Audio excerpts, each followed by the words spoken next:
Selamat siang teman-teman. Pada kesempatan ini kita akan membahas terkait perspektif realisme klasik dalam hubungan internasional. Sebagaimana kita tahu, perspektif di hubungan internasional itu mencakup bagaimana cara pandang seseorang terhadap isu-isu HI terkait analisis hubungan antar negara. Dan juga kita juga bisa menyampaikan perspektif HI ini mencakup bagaimana pandangan seseorang terkait bagaimana negara mencapai kekuasaannya.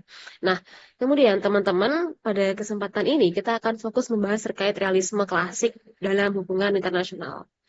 Sebelumnya, kita akan membahas terkait asumsi dasar yang membentuk realisme klasik ya. Jadi realisme klasik terbentuk karena adanya human nature, yaitu sifat asli manusia, sifat alamiah manusia, dalam hal ini adalah negara. Sifat alamiah negara ini ditentukan oleh sifat manusia yang cenderung mencari kekuasaan. Sehingga ketika kekuasaan menjadi hal yang paling krusial, di mana negara akan berbondong-bondong untuk mencapai kekuasaan negara, sehingga ambisi negara tersebut bisa untuk mendorong negara akan melakukan berbagai hal untuk mencapai kepentingan nasional. Sehingga bisa untuk menjadi sumber konflik.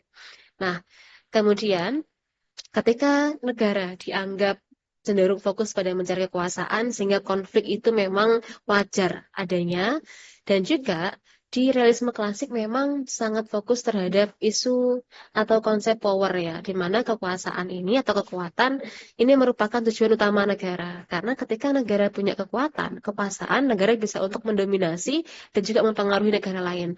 Lagi-lagi, kenapa negara ingin punya power? Karena tujuannya adalah supaya negara bisa untuk mencapai kepentingan nasional. Nah, kemudian di realisme klasik, teman-teman juga ada yang namanya balance of power, keseimbangan kekuatan. Nah, ketika negara-negara berlomba-lomba untuk mencapai kepentingan nasional dan juga konflik dianggap wajar ada, sehingga setiap negara itu akan secara aktif mengimbangi kekuasaan negara lain. Karena negara ini tidak ingin negaranya tertinggal sehingga negaranya tidak bisa untuk mencapai kepentingan nasional, begitu. Nah, kemudian terkait aktor, di realisme klasik fokusnya adalah aktor negara sebagai aktor utama untuk mencapai kepentingan nasional. Nah, nanti berbeda dengan pembahasan liberalisme yang mana aktornya sudah negara dan juga non-negara ya. Tapi di realisme klasik ini aktornya fokus pada aktor negara.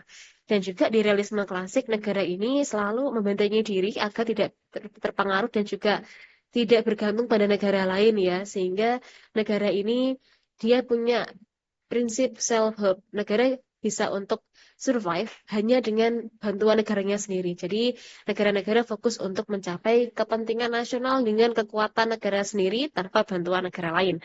Nah, inilah asumsi dasar yang ada di realisme klasik dalam HI ya teman-teman. Nah, nanti kalau misalnya ada pertanyaan, loh bagaimana bedanya dengan realisme yang struktural begitu. Nanti kita akan membahas di pertemuan selanjutnya. Nah, kemudian teman-teman terkait akar filosofis dan juga perkembangan realisme klasik. Jadi ada beberapa ahli HI atau scholars in IR yang menyampaikan pendapatnya terkait realisme klasik. Nah, jadi teman-teman perlu saya sampaikan juga bahwa realisme klasik ini merupakan perspektif awal ya dalam hubungan internasional yang nantinya akan timbul perspektif-perspektif setelah realisme ya, ada liberalisme dan lain-lain gitu. Nah, terkait realisme klasik ini nanti uh, ada 4 scholars yang menyampaikan ahlinya yang menyampaikan pendapatnya terkait bagaimana isu HI dianggap dan juga dipandang ya. Yang pertama ada Thucydides. Jadi Thucydides menyampaikan bahwa dalam kancah hubungan internasional, beliau ini menekankan pentingnya kekuatan dan juga kepentingan nasional dalam politik. Ini nyambung dengan asumsi dasar tadi ya, bahwa kekuatan dan juga kepentingan nasional menjadi tujuan utama negara. Karena negara ingin untuk bisa survive, nah makanya negara ini fokus untuk mencapai kepentingan nasional dengan menggunakan kekuatan negaranya sendiri. Nah, kemudian ada scholars kedua yaitu Machiavelli. Machiavelli dalam bukunya berjudul The Prince, Machiavelli menyampaikan panduan praktis bagi penguasa ya terhadap bagaimana memperoleh dan mempertahankan kekuasaan ya terlepas dari moralitas. Lagi-lagi sama dengan Thucydides, Machiavelli juga menyampaikan bahwa dalam realisme klasik ini kekuatan menjadi hal yang sangat krusial. Dan juga ini merupakan tujuan utama negara supaya negara bisa untuk bertahan hidup ya. Kemudian Thomas Hobbes. Nah, Thomas Hobbes ini menyampaikan dalam karyanya yaitu Leviathan, beliau menyampaikan terkait state of nature yang artinya adalah keadaan alamiah sebagai situasi di mana tidak ada otoritas pusat yang mengatur setiap negara. Sehingga tidak adanya otoritas pusat yang mengatur ini menjadikan negara anarki dalam arti tidak ada entitas tertinggi dalam suatu isu HI, dalam suatu interaksi antar negara, sehingga timbulnya saling ketakutan bahwa negara-negara ini akan saling menyerang karena tidak ada entitas tertinggi yang bisa untuk menanamkan norma. Begitu. Kemudian, ada salah satu scholars lagi yang menyampaikan pendapatnya terkait realisme klasik, yaitu ada E.H. Carr dan juga Hans Mergenthau. Nah, Carr dan juga Mergenthau ini menyampaikan terkait realisme modern ya, menekankan terkait pentingnya kekuasaan, kemudian kepentingan nasional, dan juga keseimbangan kekuatan dalam hubungan internasional. Nah, jadi teman-teman dalam pembahasan oleh IR Scholars ini memang kita bisa tahu bahwa realisme klasik ini memang fokus pada kekuatan, kemudian kekuasaan, dan juga aktor negara sebagai aktor utama dalam hubungan internasional, di mana tujuan utama negara pada masa ini adalah untuk mencapai kepentingan nasional dengan melakukan berbagai cara ya. Nah, ini terkait contoh teori dalam perspektif realisme klasik. Itu saya mengambil dua contoh teori, yaitu hegemonic stability theory dan juga security dilemma. Nah, jadi Robert Gilpin itu menyampaikan bahwa sistem internasional itu akan lebih stabil ketika ada satu negara hegemon yang dominan, yang bersedia dan mampu menegakkan norma. Nah, sebenarnya ini merupakan suatu teori yang menyampaikan bahwa dunia ini alangkah baiknya jika misalnya ada satu negara atau entitas yang bisa untuk memberikan hegemoni atau pengaruh sehingga bisa untuk menanamkan suatu norma supaya negara bisa lebih teratur ya. Karena di realisme klasik itu kan memang pandangan terhadap isu HI masih fokus pada kekuasaan, kekuatan, dan juga anarkisme dalam hubungan internasional. Di realisme klasik dianggap bahwa tidak adanya entitas tertinggi dalam struktur negara di dunia ini memang mengakibatkan konflik begitu ya. Makanya Gilpin menyampaikan bahwa alangkah baiknya di sistem internasional ini ada satu negara hegemon yang bisa untuk menegakkan norma. Nah, kemudian, namun ini juga mungkin masih menjadi perdebatan ya, karena memang realisme klasik memang masih fokus pada hard power dan juga aktor negara. Nah, ada pendapat lain ya terkait realisme klasik. Ada dari John Hertz, beliau menyampaikan terkait dilema keamanan atau security dilemma. Ini real terjadi di lapangan ya, di dalam konteks interaksi antar negara.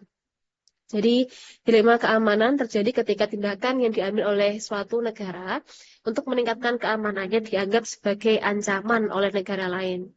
Yang kemudian negara ini bisa untuk memberikan balasan ketika misal ada konflik dengan negara lain, sehingga ketika ini realnya di lapangan adalah ketika ada satu negara yang memang sudah berupaya untuk meningkatkan kekuasaan dan juga kekuatan, terutama di bidang militer, negara lain akan dilema. Kenapa dilema? Karena negara lain itu akan berpikir bahwa jangan-jangan nanti kekuatan itu bisa untuk menyerang negaranya mereka. Sehingga ketika ada kekuatan yang lebih besar dari suatu negara, maka negara lain juga akan ikut mengembangkan kekuatan juga. Karena negara-negara ini tidak ingin negaranya nanti akan mendapatkan hal negatif ya dari kekuatan yang berkembang dari negara lain. Sehingga sama-sama berjuang untuk tadi meningkatkan keamanan. Karena ya tadi negara lain akan dilema jika misalnya negara lain itu meningkatkan kekuatan hard power-nya mereka. Nah, ini contoh nyata implikasi realisme klasik dalam hubungan internasional. Untuk case study-nya ada perang dingin, kebijakan nuklir Korea Utara, dan juga invasi Rusia ke Ukraina. Nah, teman-teman juga saya rasa sudah sepakat ya bahwa perang dingin ini merupakan contoh nyata realisme klasik. Bahwa tadi di realisme klasik kekuatan menjadi tujuan utama suatu negara, di mana negara merupakan aktor utama untuk mencapai kepentingan nasional. Nah, di perang dingin ini adanya persaingan kekuatan yang sangat masif ya antara Amerika Serikat dan juga Uni Soviet. Kedua negara ini berjuang dan juga bersaing untuk mendapatkan kepentingan nasional dan juga kepentingan golongan mereka. Dan mereka di perang dingin juga melakukan berbagai cara untuk mencapai kepentingan nasional dengan negara sebagai aktor utama. Nah, kemudian yang kedua, contoh nyata ini masih di kawasan Asia, yaitu kebijakan nuklir Korea Utara. Kita tahu bahwa Korea Utara ini sangat masif dalam pengembangan nuklir. Nah, tujuannya apa? Mereka yang paling paham terkait hal ini. Namun, perkembangan nuklir di Korea Utara ini menjadikan security dilemma bagi negara-negara yang memang berdekatan dengan Korea Utara ataupun negara-negara yang memang punya riwayat konflik dengan Korea Utara. Nah, kenapa menjadi security dilemma? Karena kekuatan nuklir Korea Utara itu bisa mengkhawatirkan negara lain ya ketika negara ini punya historis konflik dengan Korea Utara. Sehingga ini juga bisa untuk menimbulkan konflik dan juga nantinya ketika misal masih terus dikembangkan tentunya intensi konflik dan juga dilema konflik akan semakin masif muncul di kawasan Asia maupun di antara negara-negara yang memang ada historis konflik dengan Korea Utara. Nah, yang ketiga adalah invasi Rusia ke Ukraina.